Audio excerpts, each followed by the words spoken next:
Good morning, everybody, and welcome. Really excited for this group of phenomenal panelists as we have a fireside chat today. Going to be a relatively simple agenda. We'll do a quick round of introductions. I'll lead us for a discussion, really going to be focused on some of the insights from last year and what that means for risk management for 2025. Top three trends that are exploding this year, what's moving fast, why, and how we can help make this a more secure and higher performing community that we're all living in and exploring every day. And then we'll save 5-10 minutes at the end for some Q&A. And we were just joking because we have so many Canadians on our panelist. And also, congratulations on your hockey win last week. That was pretty exciting. It's great to have you, gentlemen. Mr. McBain, would you like to kick us off with a brief intro and we'll go around the horn and then we'll jump right in? Yeah, sure, absolutely. So Jay McBain, I'm an analyst at Canalys.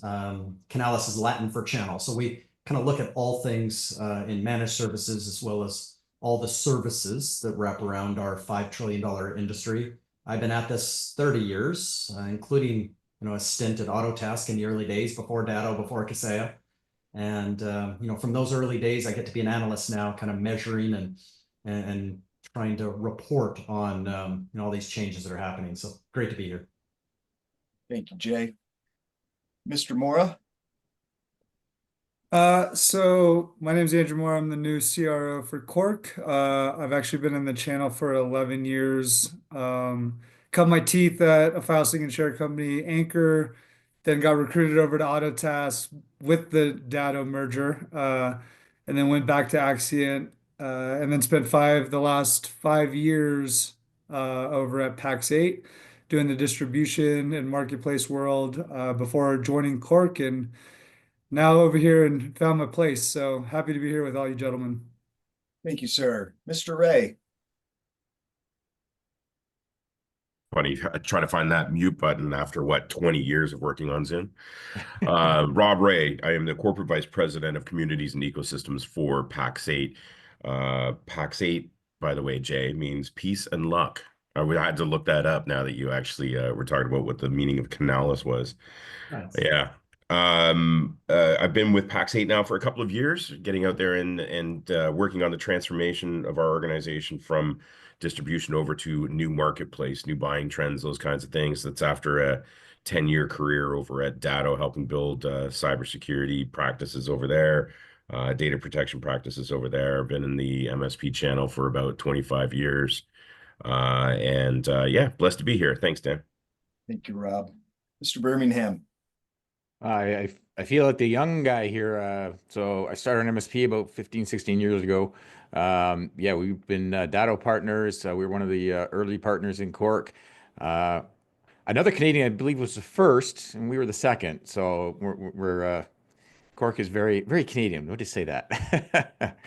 So yeah, been around in the channel for quite a while, and glad to be here. Thank you, Scott.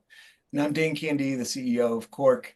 Been in the channel about 15 years, been building small and mid-sized businesses for my entire career, really starting when I dropped out of college the first time in order to start a house painting company, and been having a blast supporting our community and working in a wide variety of different businesses ever since. So grateful to have this panel. I'd love to jump right in. 2024 for us was really interesting. We witnessed over 1.2 million incidents.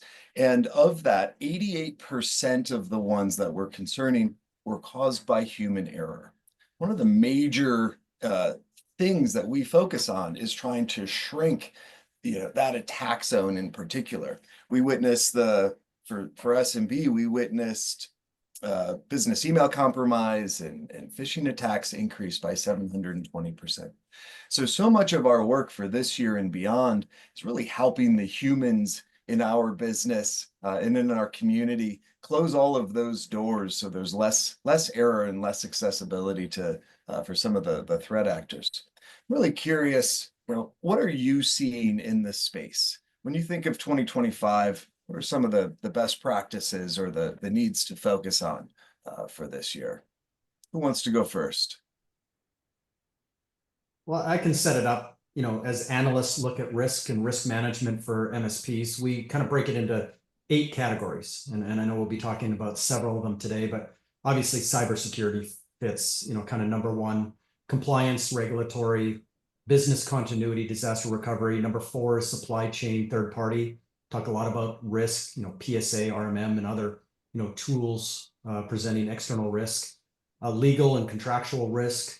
Internal, what you just mentioned, Dan, in terms of whether it's zero trust or that internal threat of bad actors, financial operational risk, and then emerging risks. So obviously AI is top of mind right now. Geopolitical is becoming more top of mind. You assume the risk of your clients, depending on their industry, the attack vectors, the surface area. You kind of absorb that as well. So kind of looking at 8 different vectors of risk management, and it's boiling to the top this year as kind of one of the major concerns, but also on the other side, one of the major opportunities. I'm going to jump in there, whether that might be out of turn, but yeah, I just want to echo what you said, Jay, but we assume the risk of our clients. And one of the things that we've been very adamant about is being very selective with our clients. If they're not going to accept a minimum security stack, it's too big of a risk for us to do business with them. And we've turned potential clients away because of that. But that is a very, very large risk. And I'm glad it's on your list of the top 8, because it's something we've been very, very aware of for quite a while now. So think there's also the factor of it's not just the actual end users that the MSPs are protecting, it's themselves as well.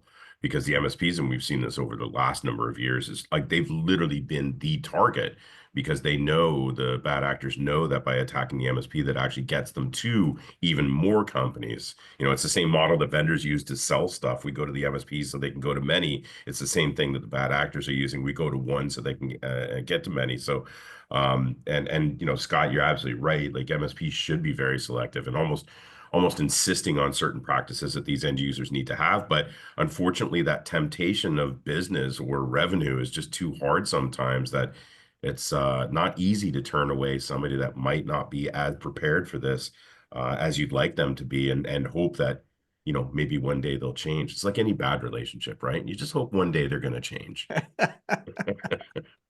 yeah, it's true. And we fire a fair number of clients when they won't adhere to our best practices. So it's not easy to do. And it's like you said, it's not easy to turn new business away when they're not willing to accept a minimum security stack. So yeah. And that ties into the other risk that you're talking about with the operational risk and the financial risk, Jay, right? So, I mean, they are all intertwined. Yeah. Scott, we keep talking about best practices here. Scott, I'm curious if you'd be willing to share a few of those best practices around both stack security and human best practices. Well, I mean, whenever we hire somebody new, one of the first comments they make is, we have got a more comprehensive stack than any other company they've been with. And call it paranoid, but we try to put in everything we possibly can to protect our clients and therefore protect ourselves. And yeah, it costs a lot. It prices us out of a lot of business, but it helps everybody sleep a little bit better at night. So, sorry, what was the other part of the question? There's 2 parts to it. Yeah, there's 2. I mean, there's one around how you're leveraging IT to create the most high-performing and secure environment for yourself and your clients. But then there's also things like, cybersecurity training and the things that you're doing with the humans, both in your business and Excuse me. Sorry, hang on. Just need to clear my throat there. Yeah, one of the things that we do that's unique, at least I think it's unique, as we're doing what we call our technical alignment checks every month or every quarter, depending on the client, we've got somebody on site going around doing their technical piece. They actually leave a little cyber tip on a business card at every desk they visit, along with the chocolate. We call it a sweet tip. And it's just to educate the users about what to watch out for. And as well as doing, regular lunch and learns and that kind of thing. But we have found that really, really well received by clients. And they actually remember something because well, there's a chocolate. I mean, who doesn't remember chocolate, right? But and when during COVID, when we had to stop doing that, a few years ago, we had clients very, very excited when we were able to start coming back on site and leaving chocolates for them. So,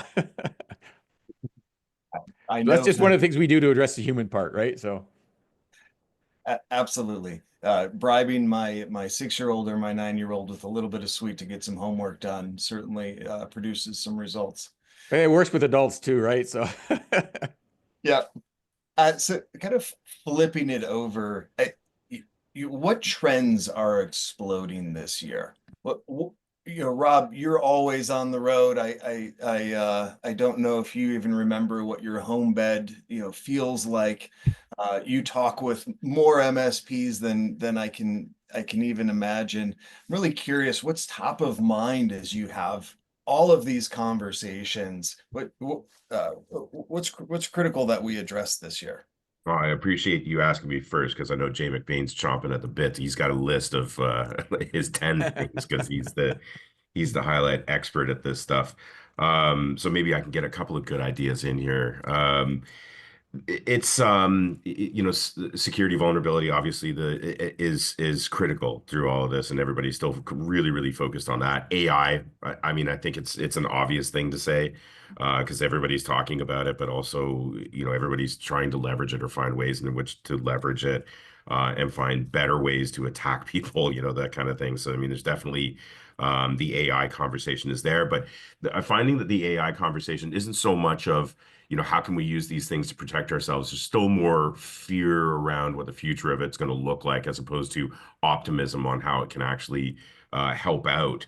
So, there is that kind of balance. And I think we're going to continue to see that in the channel as we have any other kind of new concept or new technologies as they come in. It's going to take a little bit of time before we find our way with it. It's going to take a few more tools or vendors or messaging or reports and things like that are going to kind of bring a little bit more calmness to how AI is going or can be leveraged in a very positive way. Supply chain vulnerability still continues to be a big thing. People are still worried about the vendors that they're actually using. It's awesome that these vendors come out and say use my tool and this will produce this and we're still looking at and concerned about the vulnerability of the actual tools themselves as opposed to even the threat actors. And we knew this was inevitable, but we're starting to see the way in which these attacks are happening, or the end results of these attacks, like ransomware is an example where they're evolving away from just simple grab the data, pay for the data. Instead, there's different tactics that they're using now that we're seeing more extortion, where they're just kind of like leaking bits of information just to show and demonstrate that we can ruin your company, as opposed to the straight all in all out kind of stuff. So this ongoing evolution, and it's in everything that we've ever done in technology. We've been talking about this for 30 years. It's like bad guys take one step, we have to take two. Bad guys take two, now we got to take three. And it's the ongoing battle of trying to stay ahead of it all, I think is I think that's part of the frustration. But as far as trends go, just to answer your question, I think there's a lot of different things that are constantly evolving in this space, and we can't stop learning. We can't stop looking for newer technologies or evolving those technologies, innovating those technologies, leveraging that. We can't stop telling the story to the end users. I empathize with MSPs every day. Sometimes it's got to be like beating your head against a wall, trying to get people to understand that you've set everything up now, but guess what? Tomorrow it's going to be different, and we need to continue to take a look at that evolution. So, it can be frustrating sometimes. It can be intimidating sometimes. I'm sure, Scott, some days you must wake up and go, I just don't want to fight this battle today, but you can't stop. You can't ever stop, right? I see. yeah, I'd never admit that though, at least not publicly. Fair enough. And I see a T-shirt in your future, Rob, that just says "Can't stop learning." Can't stop learning. Look, School of Rock right there, baby. Mr. McBain, over to you. What are your thoughts on this topic? Yeah, so we get to survey, big numbers of MSPs. By our latest count, there's 341,000 companies around the world now that have at least one managed contract. Doesn't make them MSPs, but it's a really big number. So when we do these massive surveys for the first time in 2025, internal compliance showed up in the top 5. So it's kind of like the risk side of it and the opportunity side of it. So, to see it percolate, it was, kind of top 10 last year. It's top 5 this year. We'll probably see it top 3, when we go and do our 2026, surveys across, this big audience. On the opportunity side, we're also seeing it as one of the biggest opportunities. And so it's been 15 minutes and I haven't given a number yet. So here are the numbers. The world economy this year is growing at 2.6%. The tech industry this year, which makes up about 5% of the world economy, is growing at 8.3. It's 3x what the world's growth is. Now let's go up from there. The cybersecurity industry, which is about $97 billion in products, 6,500 vendors, is growing at 11%. So into double digits. In services, there are $2 of services that get generated for every dollar of product. So in those services, they're growing at 13%. Managed security, which is a subset of that, a big subset, is growing at 15%. So now we're double an industry that's already growing triple what the world economy is.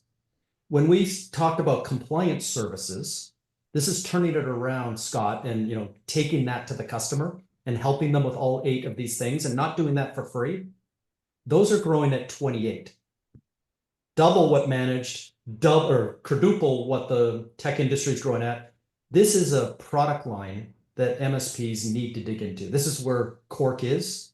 This is where MSPs can see a 28% growth. And other than maybe AI services, that would be the number one growing area that I would be stepping into in 2025, taking this, risk and might be a negative and turning it into a positive.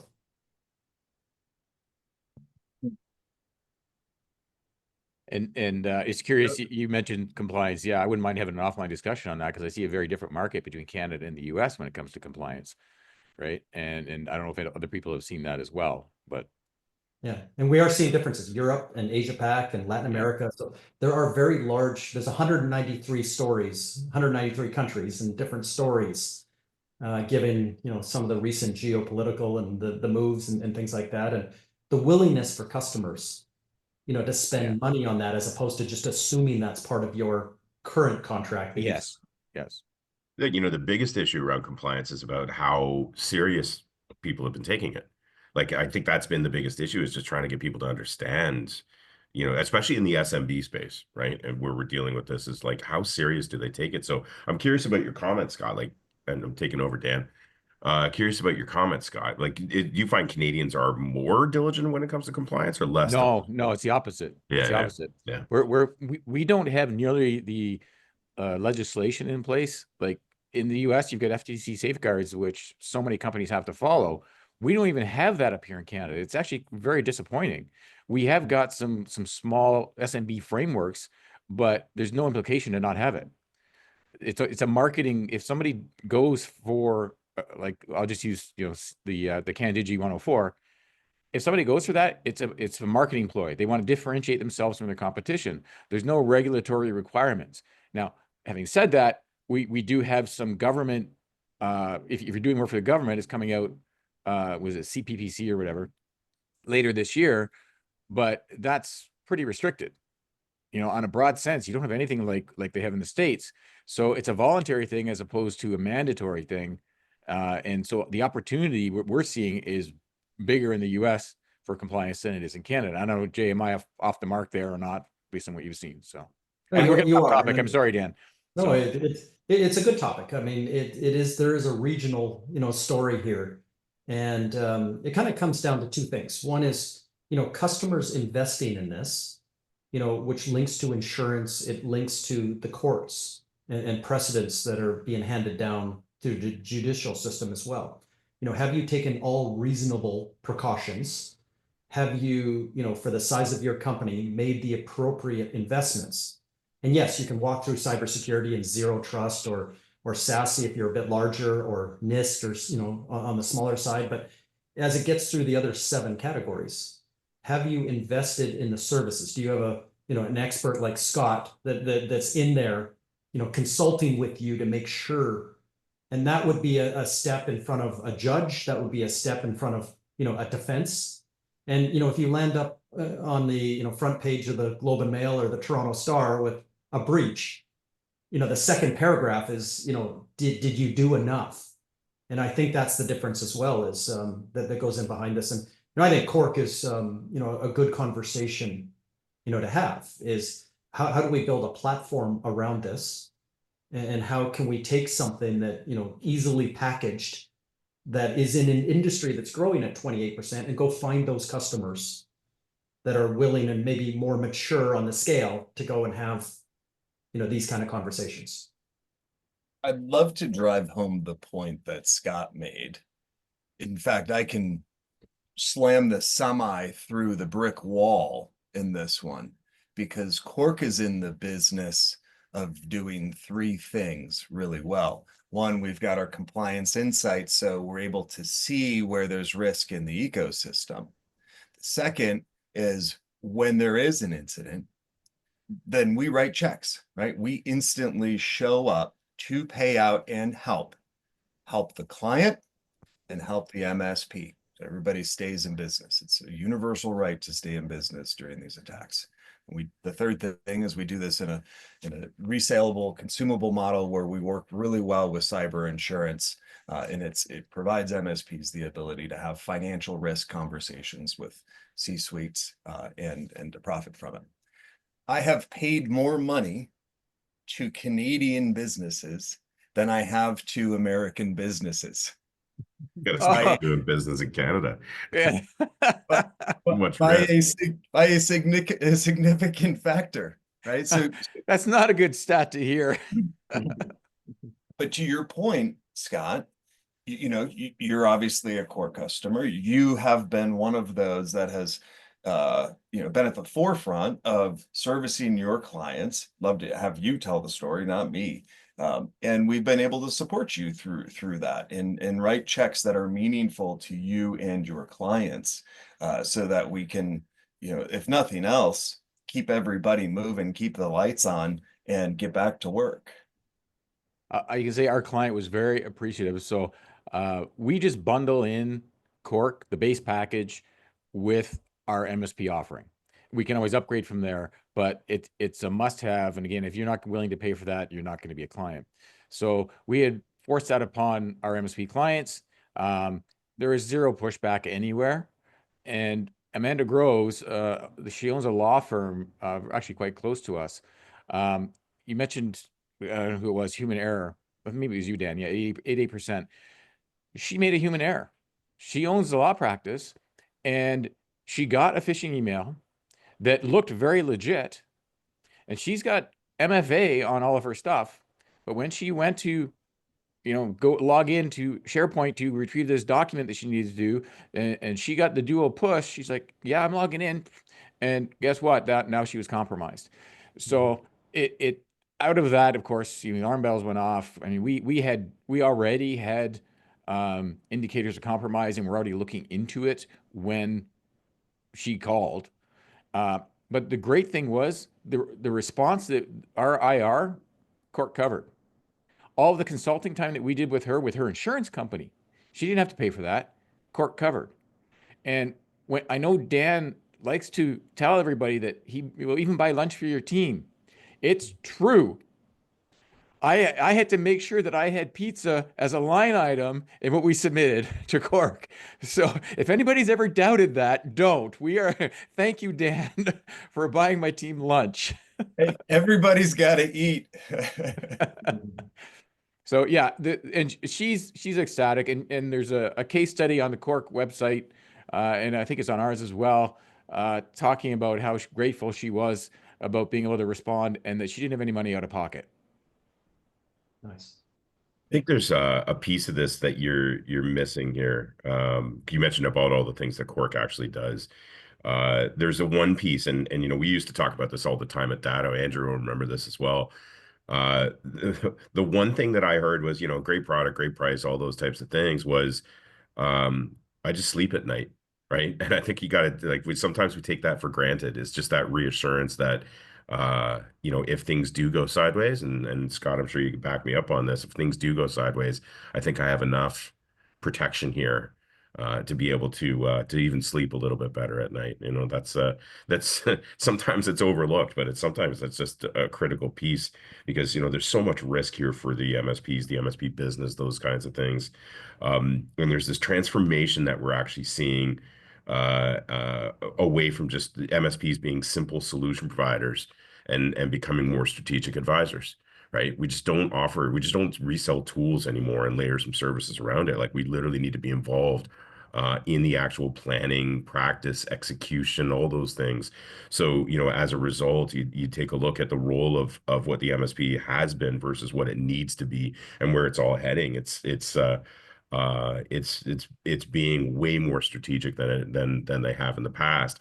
And the good news is, I mean, you've got a phenomenal industry that seems to be standing up and actually pushing in that direction. So I'm excited about all of that. And, Well, and to Scott, that I'm point, glad you made it through your thing because sometimes that's a game over conversation for some MSPs, and I've seen it happen before. well, it was, but again, we made the investment, the client made the investment. And to your point, Rob, that's one of the reasons why when we named the company, it's consulting, not IT services, not networks, and we wanted people to understand that we want to come alongside at that business level. Let's look at their risk, not just look at the technology, that's a piece of it. So, and maybe that's altruistic, but it has helped as we enter into discussions with clients. So. Thank you, guys. I see we're coming up on time. Are there any questions from any of the attendees? It looks like one popped in. What is the reasonable protection cost per PC for SMB business, including all protection that qualify for cyber insurance? That's a very interesting question. I know our costs are higher than the minimums that are generally required because we've got multiple layers that we insist on having. But and the costs are skewed a little bit because they're in Canadian dollars. Unfortunately, I can't give you a number off the top of my head. I'd have to actually look that up. Sure. But when you look at, you got, EDR and Threat Locker. So, and for EDR, we use Field of Tactics, Canadian company. And you start piling on SASE, you start piling on Duo, you start piling on all these other things. Yes, it's more than what insurance needs, but I want to be more than compliant. Compliant isn't secure. So I know that doesn't really answer the question, but I think it's the approach we've taken is we're going to set what that minimum is that we're comfortable with, and that's what we're going to go to market with. Thank you, Scott. Compliant isn't secure. I wrote that one down. We got one from Ross. Jay, do you see this one? Or I can read it. Hey, Jay, you mentioned finding mature organizations to engage in conversations, leading to the sale of services. Finding mature companies is not easy in and of itself, much less companies that are receptive to the idea of nuanced risk management beyond having a firewall. My sense is there's still much denial about how much risk exposure organizations are facing, even when confronted with objective third-party findings. Any thoughts on that, sir? Yeah, absolutely. And it's an age-old problem that more than just MSPs have. Like, where do I find the best, smartest, most profitable customers? Engaging in the what I call the watering holes around your customer, whether it's depending on their industry, the buyer type that they are.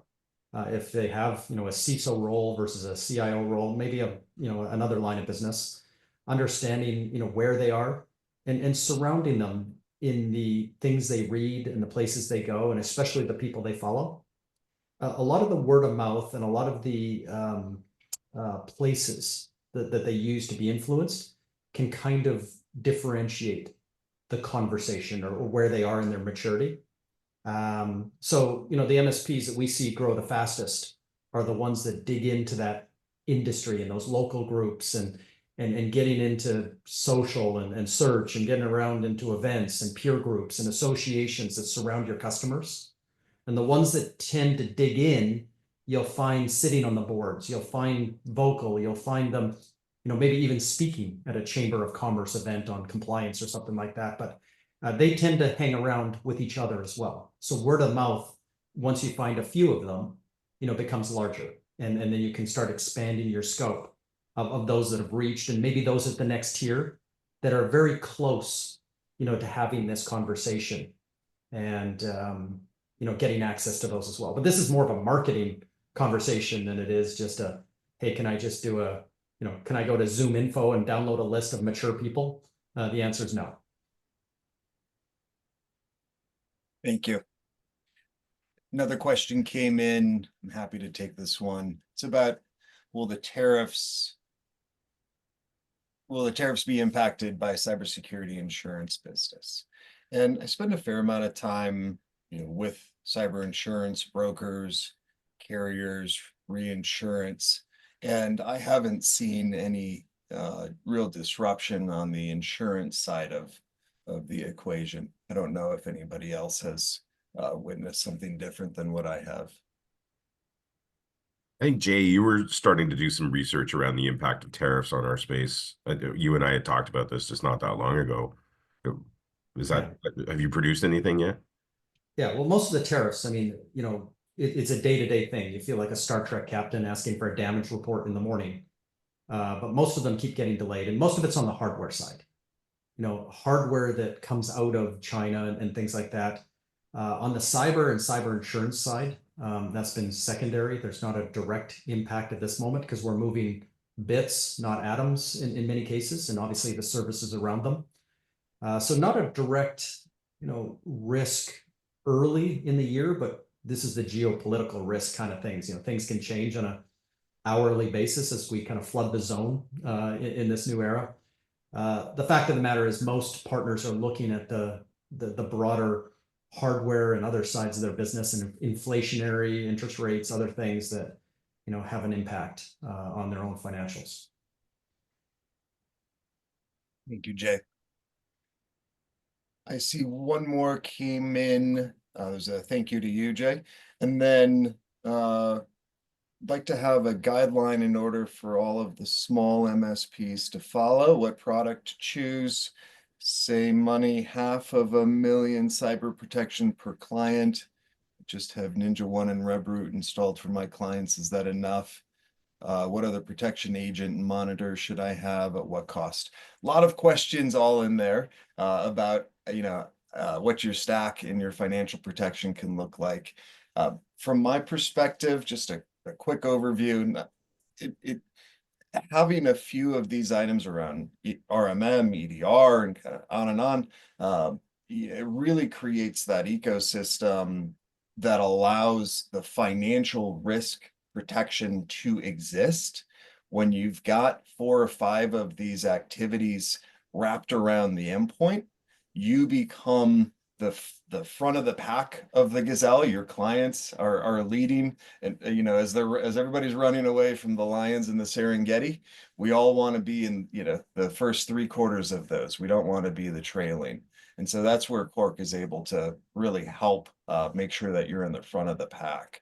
And that's where that financial protection comes in. So whether it's 100,000 or 500,000, and then it also helps with the cyber insurance piece of things, where we can help or there's a better together story between insurance and warranties that we're really investing in. I know that doesn't go too deep on how to build your stack, but hopefully that's high level on the financial piece for you. Any other questions, comments? I realize we're over time. Not a surprise. So Jay, Rob, Andrew, Scott, thank you so much for taking time out of your Thursday morning. Always a pleasure to see you.